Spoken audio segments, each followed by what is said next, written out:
स्वागत है दोस्तों आपका हमारे इस यूट्यूब चैनल पे। दोस्तों, जैसा कि मैंने बताया था कि इतिहास का जो हमारे पास 150 क्वेश्चन का जो इम्पोर्टेंट कलेक्शन है वो रिवीजन टेस्ट के रूप में मैं चलाऊंगा। और पांचवा नंबर टेस्ट मैंने चला दिया था इतिहास का स्पेशल।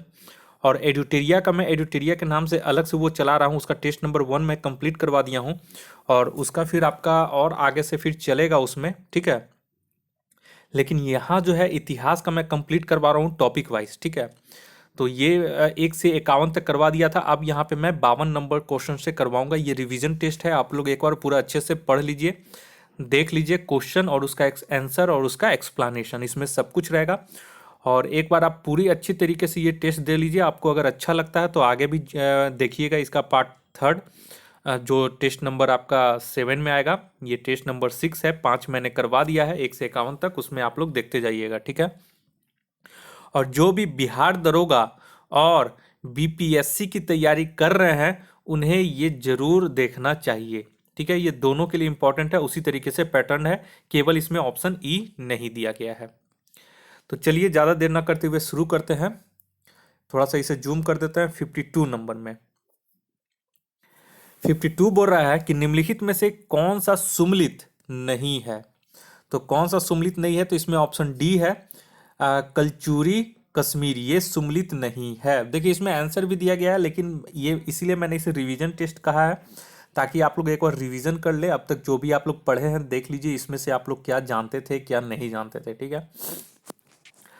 तो यहाँ पे ये सही सुमलित नहीं है। तो कलचूरी वंश त्रिपुरी की स्थापना वाम राजदेव ने की थी और कोकल प्रथम इस वंश का प्रमुख शासक था तथा कर्णदेव इस राजवंश का प्रतापी राजा था।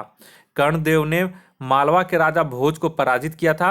और वहीं पे अगर चंदेल वंश का बात करें तो चंदेल वंश के संस्थापक ननुक थे और इसकी राजधानी खजुराहो था। और राजा धंग के शासनकाल में खजुराहो का विश्व विख्यात मंदिर निर्मात हुआ था।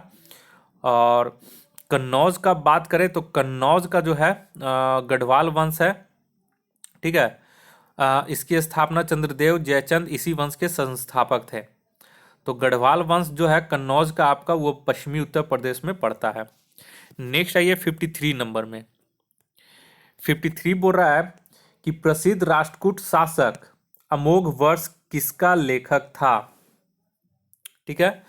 तो 53 का सही आंसर हो जाएगा ये ऑप्शन ए 1 और 2, यानी कि गीत गोविंद और कविराज मार्ग, ये दोनों के इसके लेखक हैं अमोघ वर्ष, ठीक है। तो ये राष्ट्रकूट शासक था अमोघ वर्ष, और इसने किसका लेखक था, तो गीत गोविंद और सॉरी गीत गोविंद नहीं होगा, ठीक है। 2 3 बोल रहा है तो प्रश्नोत्तर मालिका और कविराज मार्ग, ठीक है। तो ऑप्शन 2 देख लीजिए और 3 देख लीजिए, ठीक है। तो 2 3 इसका ये लेखक था। अमोघ वर्ष राष्ट्रकूट वंश का शासक था जिसने मान्यखेत को राष्ट्रकूट की राजधानी बनाया था। तो ये भी कभी कभी क्वेश्चन पूछा हुआ है। और अगर गीत गोविंद की रचना की बात करें तो इसकी रचना जयदेव ने की थी। और गणित सार संग्रह की रचना अमोघ वर्ष के दरबारी विद्वान महावीराचार्य ने की थी। नेक्स्ट क्वेश्चन आइए दोस्तों, अगर आप बिहार एसआई का और बीपीएससी का तैयारी करना चाहते हैं और फ्री में मॉक टेस्ट देना चाहते हैं तो आप अनअकैडमी लाया है आप लोगों के लिए एक सुविधा, जिसमें आप free Bihar SI prelims mock test और free BPSC prelims mock test online दे सकते हैं। इसके लिए आपको क्या करना होगा, इसके लिए आपको प्ले स्टोर पे जाइए और वहाँ से अनअकैडमी लर्निंग ऐप्स डाउनलोड कर लीजिए। और लर्निंग ऐप्स डाउनलोड करने के बाद आप free Bihar SI prelims mock test every Saturday को लाइव रहता है, वहीं पे free BPSC prelims mock test every Sunday को ऑनलाइन रहता है, लाइव रहता है। तो आप इसे यहाँ पे टेस्ट दे सकते हैं और डेली यहाँ पे आप T20 टेस्ट दे सकते हैं। 20 मिनट में 20 क्वेश्चन यहाँ पे रहता है और मंडे टू फ्राइडे इसका टाइम है, डेट है और टाइम है इसका 8 PM से। तो प्ले स्टोर पे जाइए, अनअकैडमी का लर्निंग ऐप्स डाउनलोड कर लीजिए और यहाँ पे आप लोग इंस्टॉल करने के बाद आप क्या कीजिएगा कि गोल में बीपीएससी सेलेक्ट कर लीजिएगा, ठीक है। गोल में बीपीएससी सेलेक्ट करने के बाद जो भी आपको टेस्ट सीरीज देना हुआ या फ्री क्लासेस या फिर जो भी चीज़ लॉक रहेगा उसको अनलॉक करने के लिए, आपको फ्री प्लान जो भी लॉक रहेगा उसको अनलॉक करने के लिए आप हमारा referral code CFN9 to 11 type कीजिएगा और इसको अनलॉक का नीचे आ जाएगा, अनलॉक ऑप्शन नीचे टाइप करके इसको अनलॉक कर लीजिएगा। और इस तरह से आप इसमें पूरा टेस्ट सीरीज वगैरह, लाइव क्लासेस, लाइव कोर्सेज सब देख सकते हैं। फ्री प्लान में आप देख सकते हैं आपको यहाँ पे वीकली 300 प्लस लाइव क्लासेस मिलेंगे with live doubt clearing. Weekly free mock test है, free live quizzes with 20,000 plus question रहेगा, और daily T20 free live quizzes रहेंगे, 20 क्वेश्चन इन 20 मिनट में एट 8 PM पे।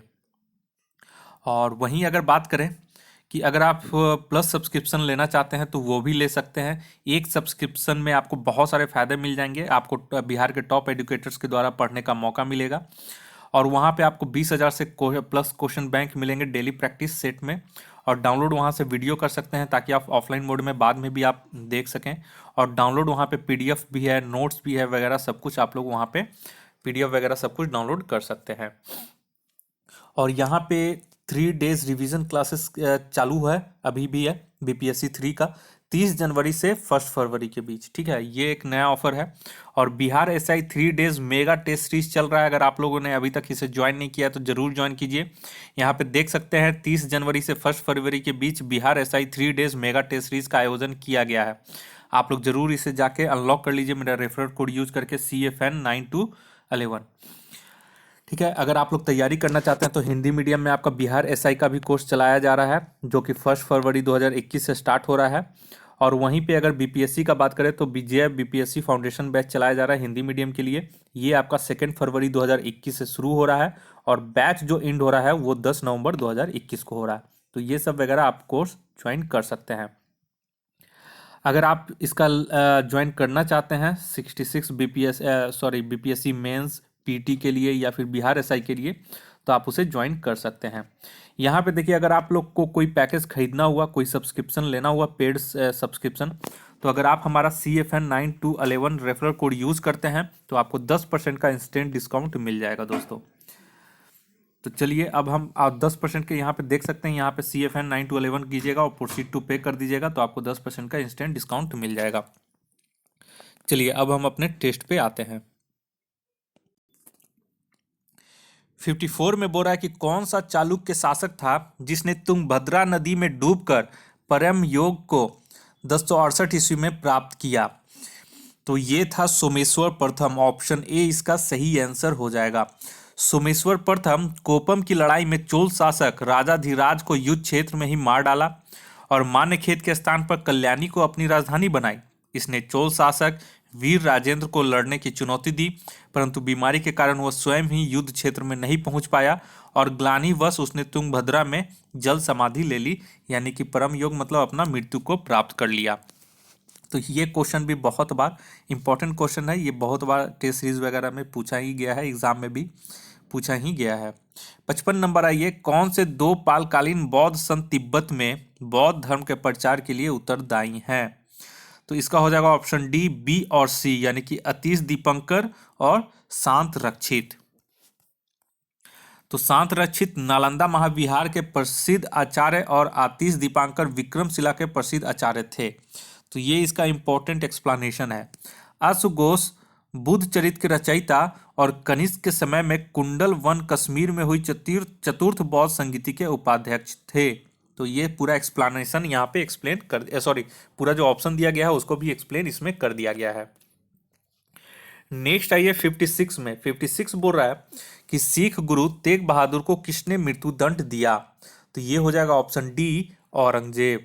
गुरु तेग बहादुर सिखों के 9वें गुरु थे, जिनकी हत्या औरंगजेब ने इस्लाम स्वीकार न करने के कारण कर दी थी।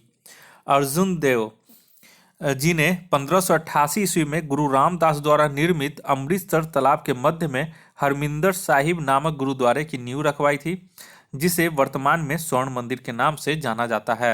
इस गुरुद्वारे की नींव लाहौर के एक सूफी संत साईं मियां मीर जी से दिलाई गई थी।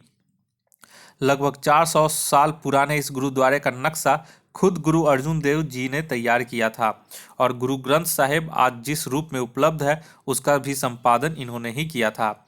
जहांगीर द्वारा इन्हें मृत्युदंड दिया गया था। तो यहाँ पे एक चीज़ नोट कर लीजिएगा, बहुत ही अच्छा एक्सप्लेनेशन है, आप लोग वीडियो स्टॉप करके भी नोट कर सकते हैं अपने कॉपी के लिए। गुरु तेग बहादुर का किस मुस्लिम शासक ने हत्या किया था? तो औरंगजेब ने। और अर्जुन देव जी का तो जहांगीर ने। ठीक है, नेक्स्ट आइए 57 हो गया, 56 हो गया, 57 में आइए। 57 नंबर बोल रहा है, मोहम्मद बिन तुगलक का दिल्ली से दौलताबाद यानी कि देवगिरी राजधानी बनाने की योजना का क्या कारण था? तो ये तो बहुत लोग आप लोग को पता भी होगा। दक्षिण में मुसलमानों की जनसंख्या बढ़ाकर वहां राजनीतिक प्रभुत्व स्थापित करना। मोहम्मद बिन तुगलक को उसकी असफल योजनाओं के कारण पागल बादशाह भी कहा जाता था। नेक्स्ट आइए 58 नंबर में। 58 बोल रहा है, हुमायूं और अफगान शासक इब्राहिम सूर के बीच मच्छीवाड़ा का युद्ध कब हुआ था? तो ये हो जाएगा ऑप्शन ए, वर्ष 1555 में। मच्छीवाड़ा का युद्ध मुगल बादशाह हुमायूं एवं इब्राहिम सूर सेना यानी कि अफगान सरदार नसीब खां और तातार खां के बीच हुआ था और इस युद्ध में हुमायूं की विजय हुई। इसके बाद 1555 में ही हुमायूं और सिकंदर सूर के बीच सरहिंद का युद्ध लड़ा गया। इसमें भी हुमायूं विजयी रहा था। और हुमायूं के बारे में आप कुछ पढ़ सकते हैं। यहाँ पे देखिए, हुमायूं का कार्यकाल था 1530 से 1556 और हुमायूं का अर्थ होता है भाग्यशाली। लेकिन वह मुगल शासकों में सबसे अभागा शासक हुआ। 1530 में आगरा में राज्याभिषेक, अपने भाइयों के साथ उदारता का व्यवहार किया और साम्राज्य का वास्तविक विभाजन कर दिया। उसने अस्करी को संभल, हिंदाल को मेवात और कामरान को पंजाब, काबुल और कंधार का क्षेत्र दे दिया। राज दरबार को सूफियाना ढंग से सुसज्जित किया। शेरशाह से झगड़े का मुख्य कारण बंगाल था। वहीं पे शेरशाह के बारे में जो है, तो शेरशाह से देख लीजिए, कन्नौज या बिलग्राम के युद्ध 1540 में परास्त होने के उपरांत हुमायूं सिंध चला गया था और 15 वर्ष तक निर्वासित जीवन व्यतीत किया था। ठीक है, बहुत सारे इसमें डिटेल है और बहुत अच्छा इसमें एक्सप्लेनेशन भी किया गया है। ठीक है, तो और यहाँ पे जो जो इम्पोर्टेंट है वो देख लीजिए। कालिंजर का युद्ध हुमायूं द्वारा लड़े गए प्रमुख युद्ध है, जिसमें कालिंजर का युद्ध पूछता है 1531 ईस्वी में। ठीक है, और वहीं चुनार का युद्ध बहुत बढ़िया है, 1532 ईस्वी में चुनार का युद्ध हुआ था। ठीक है, उसका चौसा का युद्ध आपका 1540 ईस्वी में। चलिए नेक्स्ट आइए 59 नंबर आइए। निम्नलिखित में से कौन सा कथन सत्य नहीं है? तो इसका हो जाएगा ऑप्शन डी, चीन सूरा में फैक्ट्री की स्थापना पुर्तगालियों द्वारा की गई थी। ये जो है ये कथन सत्य नहीं है। चीन सूरा बंगाल में फैक्ट्री की स्थापना डचों के द्वारा की गई थी। ठीक है, और डचों ने पुर्तगालियों को पराजित किया और आधुनिक कोची में फोर्ट विलियम्स का निर्माण किया था। तो कभी कभी पूछता है कि कोचीन में फोर्ट विलियम्स का निर्माण किसने किया था? डच, पुर्तगाल, अंग्रेज, फ्रांसीसी। तो वहां पे आप लोग को डच आंसर देना है।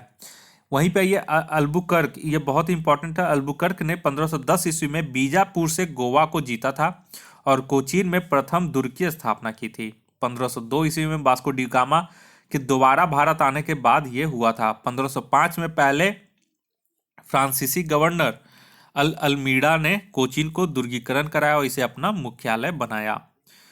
59 हो गया। 60 नंबर में आइए। 60 नंबर बोल रहा है, 60 नंबर में बोल रहा है कि आधुनिक भारत में लड़े गए निम्नलिखित युद्ध का सही काल अनुक्रम क्या है? तो 60 के यहाँ पे हो जाएगा ऑप्शन बी, पहले अंबर का युद्ध 1749 ईस्वी में, वांडीवास का युद्ध आपको इससे पहले ही बताए थे 1760 ईस्वी में, खुर्दा का युद्ध 1795 में, और चिलियावाला का युद्ध हुआ था, ये हुआ था 1849 ईस्वी में। ठीक है, तो यहाँ पे अंबर का युद्ध, जिसको ये एक द्वितीय कर्नाटक युद्ध का ही एक भाग था। वंडीवास का युद्ध 1760 में ये क्वेश्चन पूछा हुआ है, किसके किसके बीच लड़ा गया था? तो फ्रांसीसी और ईस्ट इंडिया कंपनी के बीच, जिसमें अंग्रेजों का विजय हुआ था। और खुर्दा का युद्ध 1795 में निजाम और मराठों के बीच लड़ा गया था सर जॉन शोर के समय। और चिलियावाला का युद्ध 1849 में डलहौजी और सिखों के बीच द्वितीय आंग्ल सिख युद्ध के समय लड़ा गया था। नेक्स्ट आइए 61 में। 61 बुरा, निम्नलिखित में से कौन सा जोड़ा गलत सुमलित है? तो ऑप्शन डी जो है ये गलत सुमलित है। लॉर्ड लिनलिथगो चतुराईपूर्ण निष्क्रियता की नीति, ये एक गलत है। ठीक है, बाकी यहाँ पे जो भी ऑप्शन में दिया गया है सभी सही है। तो चतुराईपूर्ण निष्क्रियता या अहस्तक्षेप की नीति से संबंधित थे John Lawrence, Lord Mayo, Lord Elgin और नॉर्थब्रुक। मुख्य रूप से हस्तक्षेप की नीति का पालन इसके समय ही शुरू हुआ था। सॉरी, यहाँ पे जो है चतुराईपूर्ण निष्क्रियता या हस्तक्षेप की नीति से संबंधित ये लोग थे, यहाँ तक थे, ठीक है, लॉर्ड एल्गिन तक।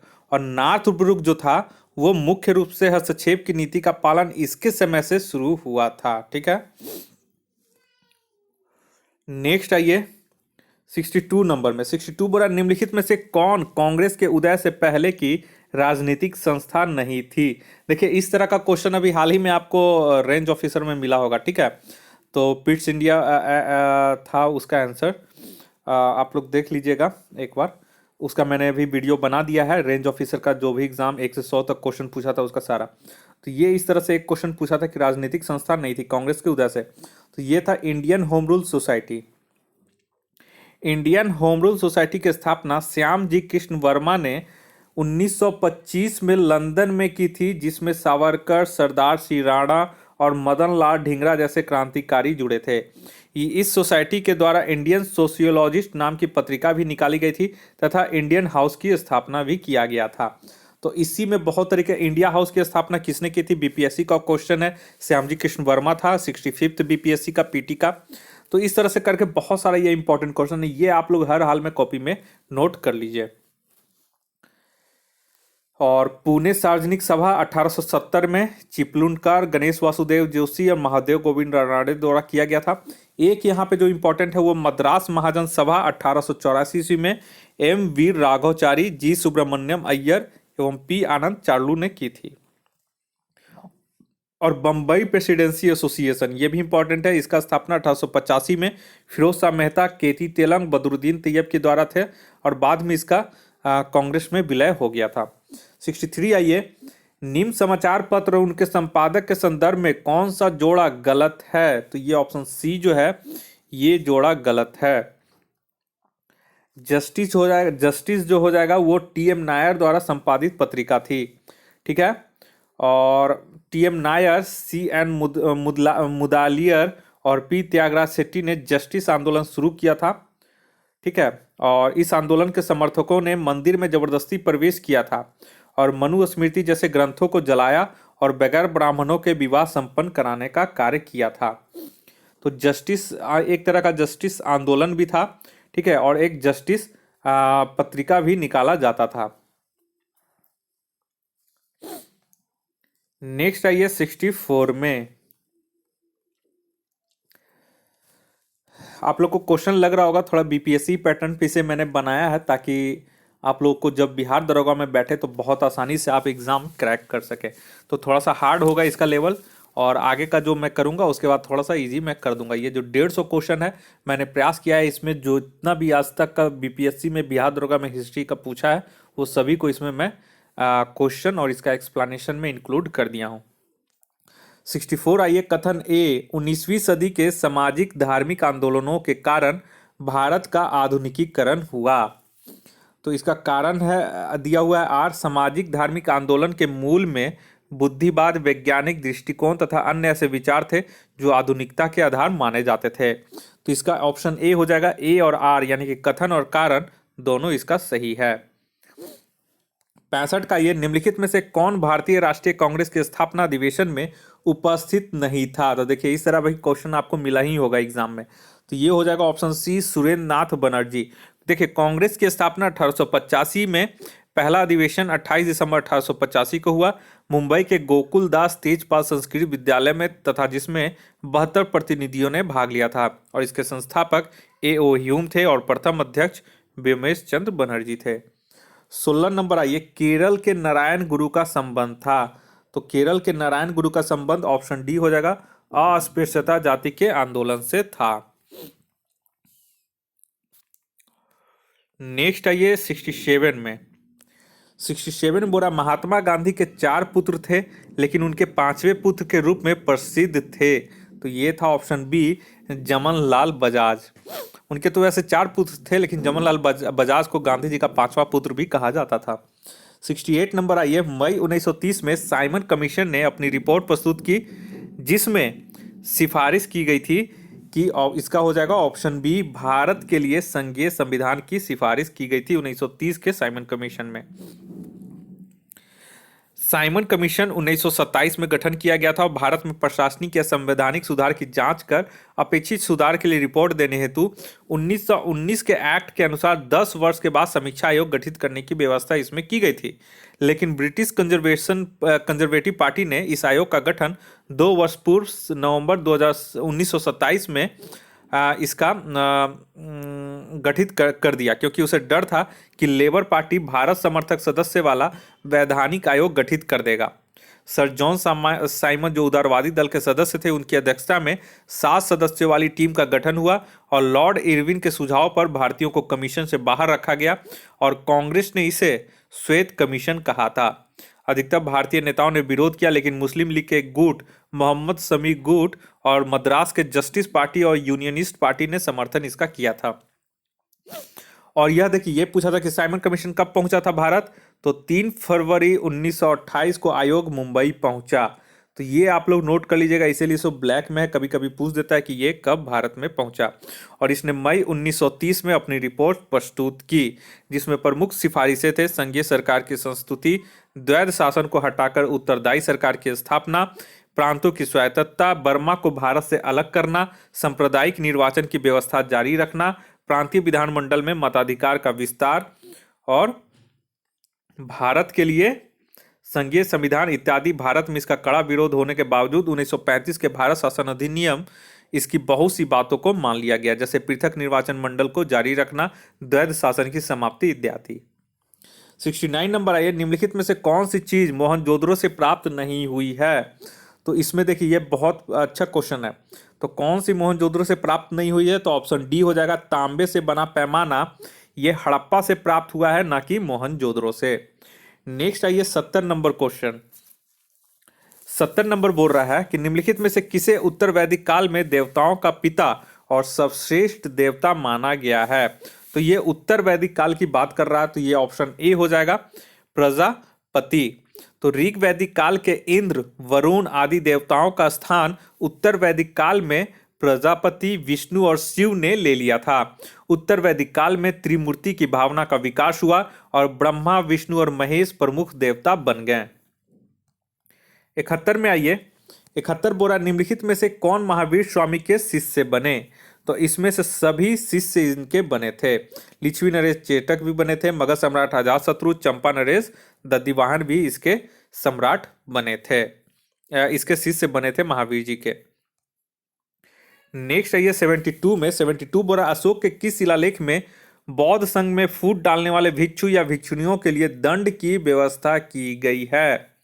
तो ये हो जाएगा ऑप्शन ए और बी दोनों, यानी कि सारनाथ स्तंभ में भी और इलाहाबाद स्तंभ में भी इसका उल्लेख किया गया है। नेक्स्ट आइए 73 में, वकाटक वंश के किस शासक ने 4 अश्वमेध यज्ञ के अलावा 7 प्रकार के अन्य यज्ञ भी किए थे। तो ये बहुत बढ़िया क्वेश्चन है, इसका हो जाएगा ऑप्शन डी, हरिति पुत्र प्रवरसेन ने। नेक्स्ट आइए 74 में, 74 बोरा की उस शासक का नाम बताइए जिसके सिक्कों पर शिव एवं नंदी के चित्र हैं तथा जिसे अधम गौड़ सर्प कहा गया है। तो ये 74 नंबर भी इंपॉर्टेंट क्वेश्चन है, इसका हो जाएगा ऑप्शन सी, सासांक।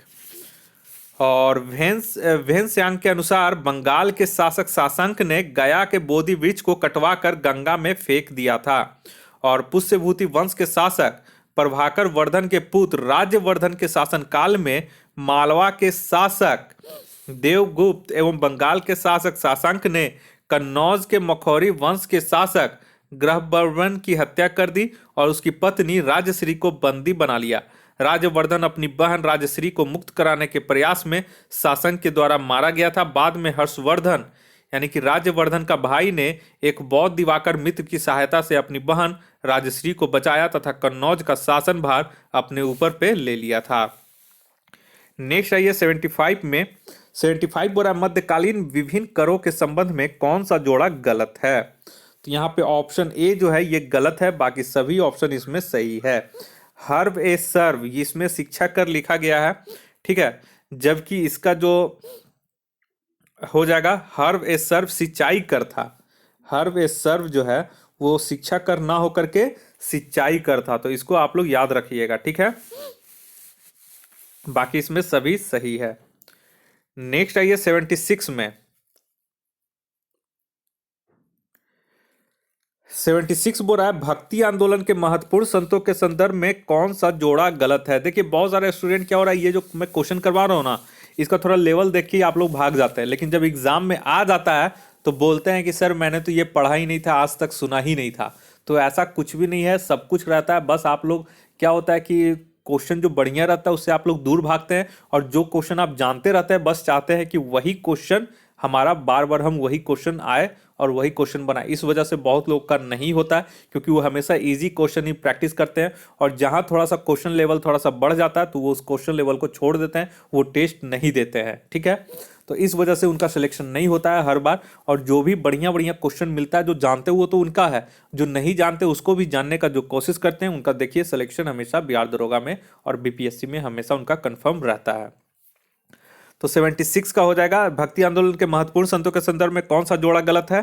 तो ऑप्शन डी रसखान वल्लभाचार्य के शिष्य, ये जोड़ा इसमें गलत है, बाकी सभी जोड़ा इसमें सही है। तो रसखान जो हो जाएगा, इसका मूल नाम सैयद इब्राहिम था और हिंदी साहित्य में कृष्ण भगत तथा रीतिकालीन कवियों में महत्वपूर्ण स्थान है। वे वल्लभाचार्य के पुत्र विठल नाथ के शिष्य थे एवं वल्लभ संप्रदाय के सदस्य थे। तो एक चीज यहां पे याद रखिएगा, किसके शिष्य थे, तो वल्लभाचार्य के पुत्र विठल नाथ के शिष्य थे। ठीक है ना, यहाँ पे वल्लभाचार्य के शिष्य है, जबकि उनके पुत्र विठल नाथ के शिष्य थे ये रसखान। नेक्स्ट आइए 77 नंबर, विजयनगर का प्रथम शासक कौन था जिसने महाराज धीराज की उपाधि धारण की थी। तो ये बहुत बढ़िया क्वेश्चन है 77, ऑप्शन सी हो जाएगा हरिहर द्वितीय। तो ये आप लोग नोट कर लीजिए। 78 आइए, हुमायूं द्वारा लड़े गए युद्ध के संदर्भ में कौन सा जोड़ा गलत है। तो इसका ऑप्शन सी जो जोड़ा है, ये चुनार का युद्ध 1535, ये गलत है। जबकि चुनार का युद्ध जो हुआ था वो आपका 1532 ईस्वी में शेर शाह के साथ हुआ था, जिसका अंत संधि से हुआ था। इस युद्ध के बाद हुमायूं ने 1533 ईस्वी में दिल्ली में दीन पनाह नामक नगर बसाया और अपनी राजधानी वहीं स्थानांतरित कर ली थी। तो ये 78 भी वेरी वेरी इंपॉर्टेंट क्वेश्चन में शामिल है। नेक्स्ट आइए 79 नंबर में, 79 बोल रहा है कि निम्नलिखित में से कौन सा सही मिलान नहीं है। तो यहाँ पे ऑप्शन बी जो है सामवेद विज्ञान का ज्ञान, ये सही मिलान नहीं है। तो सामवेद का क्या हो जाएगा, तो साम का शब्द का अर्थ होता है गान, और इसमें शास्त्रीय संगीत से संबंधित है। ठीक है ना, तो सामवेद में क्या है, शास्त्रीय संगीत से संबंधित है। यजुर्वेद यज्ञ संबंधित अनुष्ठान का वर्णन करता है, कर्मकांड बलिदान विधि का वर्णन करता है। वहीं अथर्ववेद में आपका इसका जो है जादू टोना का अथर्ववेद में किया गया है।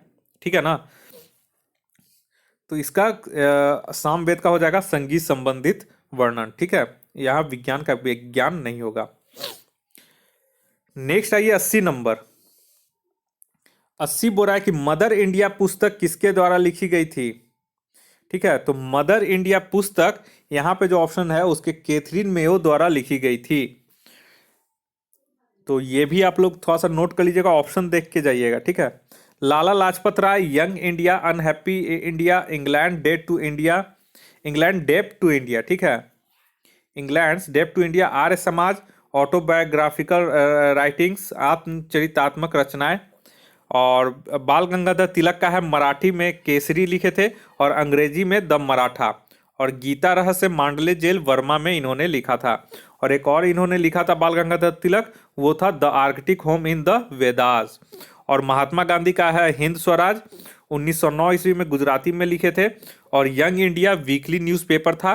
और my experiment with truth Indian opinion इन्होंने दक्षिण अफ्रीका में लिखा था। और हरिजन और नवजीवन इनका कुछ पुस्तकें थी। नेक्स्ट है 81 नंबर में, 81 बोल रहा है कि प्राचीन काल में निम्नलिखित में से किस कला शैली में यक्षिणियों, योगिनियों और अप्सराओं की नारी मूर्तियों को उकेरा गया था। तो ये हो जाएगा ऑप्शन सी मथुरा शैली में। और गंधार शैली का दूसरा नाम आपका जो है वो ग्रीक बौद्ध शैली है। और मथुरा शैली इसे कुषाण शासकों का संरक्षण मिला हुआ था, और यह यथार्थवादी न होकर के आदर्शवादी थी, जिसमें मुखाकृति में आध्यात्मिक सुख और शांति व्यक्त की गई थी। और इसमें लाल बलुआ पत्थर का प्रयोग किया जाता था। और सबसे पहले बुद्ध की मूर्ति मथुरा कला के अंतर्गत बनी थी। और अमरावती शैली था, सफेद संगमरमर से बनने वाली मूर्तियां इसमें शामिल होती थी। नेक्स्ट आइए 82 में। 82 बोला कि कल्हन की राज तरंगिणी के अतिरिक्त निम्नलिखित में से किस लेखक ने एक अन्य राज तरंगिणी की रचना की? तो देखिए जोन राज इसका सही आंसर हो जाएगा। ऐसे तो पूछता है राज तरंगिणी, तो कल्हन हम लोग जानते हैं, लेकिन एक और राज तरंगिणी लिखा गया था जिसके लेखक जोन राज थे। और जोन राज संस्कृत के विद्वान, टीकाकार और इतिहासकार थे। कश्मीर के सुल्तान जैनुल आबिदीन के वे राज दरबारी पंडित थे। जोन राज की पृथ्वीराज विजय की टीका से भी प्रभावित होकर सुल्तान के न्यायालयों के निरीक्षक सिरभट्ट ने उन्हें कल्हन की राज तरंगिणी का पूर्ण करने की आज्ञा दी थी। और कल्हन कश्मीर का इतिहास 1149 से 1150 ईस्वी तक ही लिख सकते थे। उसके आगे 1459 ईस्वी तक का इतिहास जोनराज ने लिखा था, उसी में उसको पूरा किया गया था, जो द्वितीय राज तरंगिणी के नाम से विख्यात है। इसी वजह से बोलते हैं कि आप लोग अच्छे से डिटेल वाले जो एक्सप्लेनेशन रहता है उसको अच्छे से क्वेश्चन आप लोग देखिए। जो भी चाहते हैं कि हम ज़्यादा दूर तक जाएंगे उनको कम से कम इसी तरह पढ़ना चाहिए कि हर चीज़ का बिंदुवार अध्ययन कीजिए, तब वहाँ से आप लोग को कंसेप्ट निकल के आता है। और विल्हन के बारे में है। विल्हन कल्याणी के चालुक्य वंशीय शासक विक्रमादित्य सिक्स की राज्यसभा में कश्मीरी राजकवि और विद्वान थे। और इनकी सुप्रसिद्ध रचना विक्रमाकंदेव चरित्र है। और राजशेखर का है कि कन्नौज के प्रतिहारी वंशीय राजा महेंद्रपाल के दरबारी कवि थे। क्षेमेंद्र जो है वो कश्मीरी महाकवि थे। नेक्स्ट आइए 83 में। हिस्ट्री ऑफ ब्रिटिश इंडिया नामक पुस्तक के लेखक कौन है? तो इसका सही हो जाएगा ऑप्शन सी, जेम्स मिल। 84 में आइए। किस वायसराय ने यह कहा कि अगर गांधी ना होता तो यह दुनिया वाकई बहुत खूबसूरत होती? तो ये बहुत अच्छा क्वेश्चन है, ठीक है। 84 लॉर्ड विलिंगटन ने यह कहा था, ऑप्शन डी। इस तरह का क्वेश्चन कभी कभार आ जाता है एग्जाम में, इसलिए आप लोग को जानना चाहिए। 85 आइए। 85 बोला कि किस भारतीय व्यवसायी ने गांधी जी के सरनिष्ठ उद्देश्य की ओर कार्य करने में उनकी सहायता के लिए लाभप्रद पूंजीवाद का समर्थन किया? तो ये हो जाएगा ऑप्शन ए, घनश्याम दास बिरला। तो देखिए घनश्याम दास बिरला वर्ष 1932 में पूना पैक्ट के बाद गांधी जी ने हरिजन सेवक संघ, पूर्व नाम था इसका ऑल इंडिया अनटचेबिलिटी लीग, की स्थापना की, जिसके पहले अध्यक्ष थे घनश्याम दास बिरला। तो ये क्वेश्चन पूछा हुआ है कि जो हरिजन सेवक संघ के थे उसका अध्यक्ष कौन बनाए गए थे, पहले अध्यक्ष? तो घनश्याम दास बिरला। हमेशा इसको नोट कर लीजिए। और ब्रिटिश गुप्तचर विभाग के अनुसार जीडी बिरला ने सविनय अवज्ञा आंदोलन के लिए 1 लाख से 5 लाख तक का चंदा दिया था। और अंबालाल साराभाई का अगर बात करें तो गुजरात के उद्योगपति और स्वतंत्रता आंदोलन में गांधी जी के साथ रहे। और इसरो के संस्थापक विक्रम साराभाई के ये पिता थे। और जमनलाल बजाज भारतीय कपड़ा व्यापारी थे, बैंकर। और इसमें कहाँ गया, हाँ, और ये जमनलाल बजाज में महात्मा गांधी के इनको निकट सहयोगी थे। लंबे समय तक ऑल इंडिया कांग्रेस कमेटी के जमनलाल बजाज खजांची भी रहे थे और वर्ष 1930 में जेल भी गए थे। 86 नंबर आइए। पूर्ण जन्म का सिद्धांत किस ब्राह्मण ग्रंथ में है? तो ये 86 आप लोग नोट कर लीजिए कॉपी में, ठीक है। इस तरह का क्वेश्चन हमेशा पूछा हुआ है। ऑप्शन ए हो जाएगा शतपथ ब्राह्मण, ठीक है। इसको आप लोग नोट कर लीजिए, शतपथ ब्राह्मण। और ऐतरेय ब्राह्मण में क्या है? तो ऐतरेय ब्राह्मण में राजा को विस्मत अर्थात प्रजा का भक्षक यानी कि किसान का नाशक भी कहा गया है। और गोपनाथ ब्राह्मण के अनुसार राजा को राजसूय यज्ञ, सम्राट को वाजपेयी यज्ञ और सौराष्ट्र को अश्वमेघ यज्ञ, विराट को पुरुष मेघ यज्ञ और सर्वाट को सर्वमेघ यज्ञ करना चाहिए, ऐसा गोपनाथ ब्राह्मण में कहा गया है। और वाजपेयी यज्ञ में रथ का दौर होता था। 87 में आइए। 87 बोला कि 1398 ईस्वी में भारत पर तैमूर के आक्रमण के साथ किस साम्राज्य का अंत हो गया था? तो एक क्वेश्चन तो पूछता है कि भारत पर तैमूर ने कब आक्रमण किया था? तो 1398 ईस्वी में। और उसके बाद किस साम्राज्य का अंत हो गया था? तो ऑप्शन ए हो जाएगा, तुगलक साम्राज्य का अंत हो गया था। तैमूर ने वर्ष 1398 में मुल्तान पर आक्रमण किया। इसके आक्रमण का मुख्य उद्देश्य भारत से धन प्राप्त करना था। तुगलक वंश ने 1320 से 1414 तक शासन किया। यह राजवंश दिल्ली सल्तनत में सर्वाधिक समय तक शासन करने वाला राजवंश था। तो ये भी पूछता है कि कौन सा दिल्ली में राजवंश जो है सबसे ज्यादा शासन किया था, तो इस तुगलक वंश था। ठीक है। वहीं सैयद वंश का बात करें तो इसका कार्यकाल 1414 से 51 ईस्वी तक था और इस वंश का संस्थापक खिज खां था। तैमूर ने इसे पंजाब और मुल्तान का सूबेदार नियुक्त किया था। यह स्वयं को पैगंबर मोहम्मद साहब का वंशज मानता था। वहीं अगर मुबारक शाह का बात करें तो दिल्ली का एक माह सुल्तान जो पिता के जीवन काल में सुल्तान बना, और इस वंश के अन्य शासक मोहम्मद शाह, अलाउद्दीन आलम शाह जो कि अंतिम शासक था। 88 नंबर में आइए, शाहजहानाबाद में साहिबाबाद बगीचे का निर्माण किसने करवाया था, जिसे धनी व्यापारियों के लिए सराय के रूप में उपयोग किया जाता था। तो 88 का हो जाएगा ऑप्शन सी, जहांआरा बेगम। मुगल बादशाह शाहजहां और मुमताज महल नूरजहां की सबसे बड़ी पुत्री पादशाह बेगम या बेगम साहब के नाम से भी प्रसिद्ध रही हैं। औरंगजेब ने जब शाहजहां को आगरा के किले में कैद कर लिया तो उसकी मृत्यु तक जहांआरा ने पिता के साथ रहकर उसकी सेवा की। तो ये बहुत ही इम्पोर्टेंट महिला थी, इनको आपको हमेशा याद रखना चाहिए। इसके संबंध में कभी कभार क्वेश्चन हमेशा पूछते रहा है। वहीं अगर नूरजहां का बात करें तो शेर अफगान की विधवा और मुगल सम्राट जहांगीर की पत्नी थी। उसका मूल नाम मेहरुनिसा था और उसके पिता मिर्जा गियास बेग यानी कि एतमादौला और माता अस्मत बेगम गुलाब के फूल से इत्र का आविष्कार करने वाली थी वो। तो कभी कभी पूछता है कि गुलाब के फूल से इत्र का किसने आविष्कार किया था मुगल काल में, तो वो था अस्मत बेगम। ठीक है। और आगरा में एतमादौला के मकबरे का निर्माण करवाया था नूरजहां ने। और रोशन आरा बेगम, ये ध्यान में रखिएगा, रोशन आरा बेगम शाहजहां की दूसरी पुत्री और औरंगजेब की समर्थक और दारा सिकोह की कट्टर दुश्मन थी।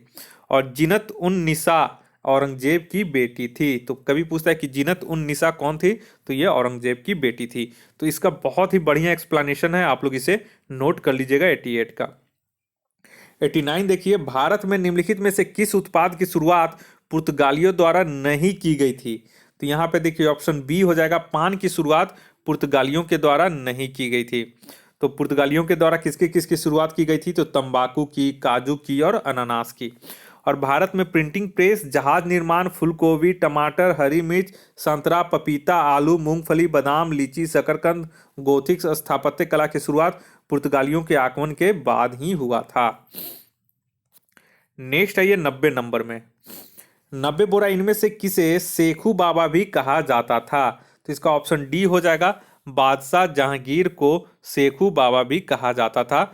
जहांगीर जो था उनका कार्यकाल 1605 से 1627 था और अकबर के पुत्र थे। इनका जन्म फतेहपुर सीकरी में स्थित शेख सलीम चिश्ती के कुटिया में राजा भारमल की बेटी मरियम जवानी के गर्भ से हुआ था। विवाह आमेर के राजा भगवान दास की पुत्री मानबाई से संपन्न हुआ और दूसरा विवाह राजा उदय सिंह की पुत्री जगत गोसाई या जोधाबाई से इनका हुआ था। 1599 में जहांगीर ने अकबर के विरुद्ध विद्रोह किया और न्याय की जंजीर ए अदली के नाम से प्रसिद्ध सोने की जंजीर लगवाया था। तो ये सब जहांगीर के कुछ महत्वपूर्ण कार्य हैं। ठीक है।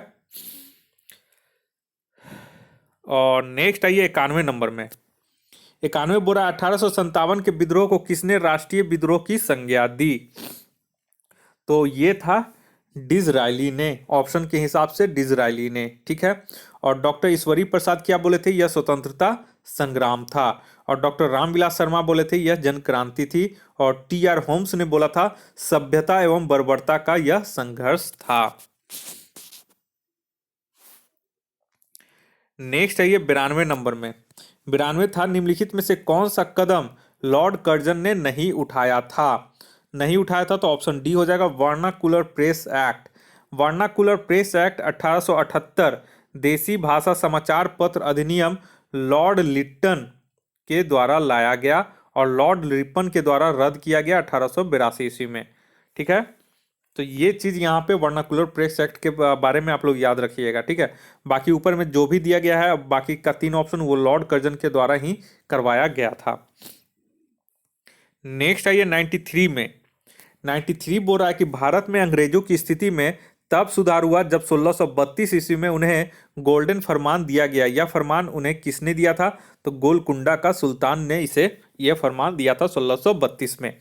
तो देखिए 1632 ईस्वी में सुनहरा फरमान इसको नाम दिया गया, गोल्डन फरमान यानी कि सुनहरा फरमान।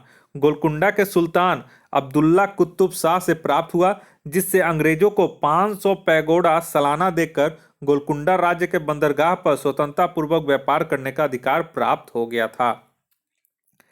नेक्स्ट आइए 94 नंबर। 94 बोल रहा है कि गांधी जी ने किस वर्ष साबरमती आश्रम अहमदाबाद छोड़ा और स्वराज प्राप्ति के बाद ही लौटने का व्रत लिया?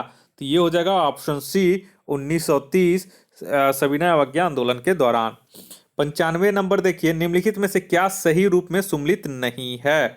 तो 95 का यहाँ जो सही हो जाएगा वो ऑप्शन डी सही हो जाएगा। ये जो है वो सही सुमलित नहीं है। ए nation in making, A nation in making के लेखक हैं सुरेंद्र नाथ बनर्जी। ठीक है, इसके जो लेखक हैं a nation in making Surendra Nath Banerjee, इसको नोट कर लीजिएगा। बाकी यहाँ पे द हिंदू का जी सुब्रमण्यम अय्यर, अमृत बाजार पत्रिका का मोतीलाल घोष, बंगाली का सुरेंद्र बनर्जी, ये सही है। केवल ए नेशन इन मेकिंग का ए एन सेन ना होकर के ए नेशन इन मेकिंग का हो जाएगा क्या? सुरेंद्र नाथ बनर्जी। तो बंगाली और ए नेशन इन मेकिंग दोनों का यहाँ पे सुरेंद्र नाथ बनर्जी होता। नेक्स्ट आइए 96 नंबर। 96 का बोल रहा है कि निम्नलिखित में से किस स्थान से सुभाष चंद्र बोस ने दिल्ली चलो का अपना प्रसिद्ध नारा दिया था? तो शायद ये क्वेश्चन बिहार दरोगा में आपका पूछा हुआ है, मुझे ध्यान नहीं है कि कब पूछा गया था, लेकिन ये वाला क्वेश्चन पूछा गया है। ठीक है, तो ये हो जाएगा ऑप्शन डी सिंगापुर। बहुत लोग जापान मारे थे और बहुत लोग सिंगापुर भी मारे थे, तो इसका सही आंसर ऑप्शन डी हो जाएगा। सिंगापुर से इन्होंने दिल्ली चलो का नारा दिया था। ऐसा नहीं है कि दिल्ली में रह करके दिल्ली चलो का नारा दिए थे, ठीक है, सिंगापुर से ही दिए थे। 97 नंबर आइए, इनमें से कौन फराइजी आंदोलन से संबंधित नहीं था? फराइजी आंदोलन से संबंधित नहीं था, तो ऑप्शन बी जो है टीटू मियाँ, ये संबंधित नहीं था। टीटू मियाँ किससे संबंधित थे? तो टीटू मियाँ बंगाल के पागलपंथी विद्रोह के नेता थे। तो देखिए फैराजी आंदोलन कब हुआ था? तो फैराजी आंदोलन 1838 से 1857 तक चला था और करम शाह और उसका पुत्र टीटू मियाँ बंगाल के पागलपंथी विद्रोह के नेता थे। नेक्स्ट आइए 98 नंबर। 98 नंबर, इनमें से किसने यह लिखा कि कांग्रेस का जन्म एक षड्यंत्र के तहत हुआ था, जिसका उद्देश्य था भारत में एक लोकप्रिय जन उभार को पहले से रोकना और पूंजीवादी नेताओं इसमें शामिल थे?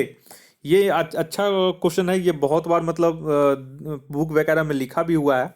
तो ये हो जाएगा आरपी दत्त। आरपी दत्त या Rajani Palme Dutt India Today के उस समय संस्थापक भी थे और इन्होंने ही ऐसा कहा था। 99 नंबर आइए, मौर्य काल के दौरान सबसे सामान्य प्रचलित मुद्रा थी? तो ये क्वेश्चन पूछा हुआ है, ऑप्शन बी हो जाएगा करसापन। ठीक है, तो 99 का यहाँ बी सही आंसर हो जाएगा। मौर्य काल के दौरान 4 प्रकार के सिक्के प्रचलित थे। सुवर्ण सोने का सिक्का था, और करसापन या पर्ण या धारण जो था वो चांदी का सिक्का था, और काकिनी और मासक जो था वो तांबे का सिक्का था। निस्क के बारे में पूछा गया है। निस्क जो था वो ऋग्वैदिक काल में आभूषण था, जो उत्तर वैदिक काल में मुद्रा माने जाने लगा, जो सोने का सिक्का होता था।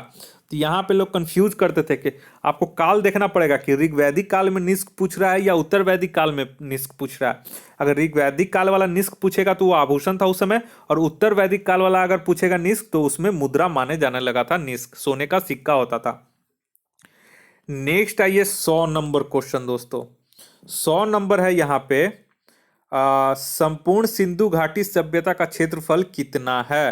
तो यहाँ पे देखिए इकाई, दहाई, सैकड़ा, हजार, 10,000, लाख, 10 लाख, 12,99,600 वर्ग किलोमीटर।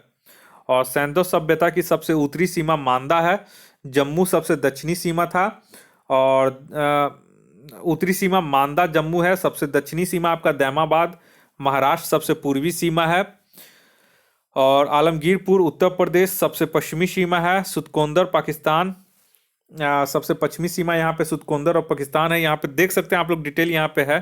ठीक है, इसका एक ट्रिक है, वो भी आप देख सकते हैं।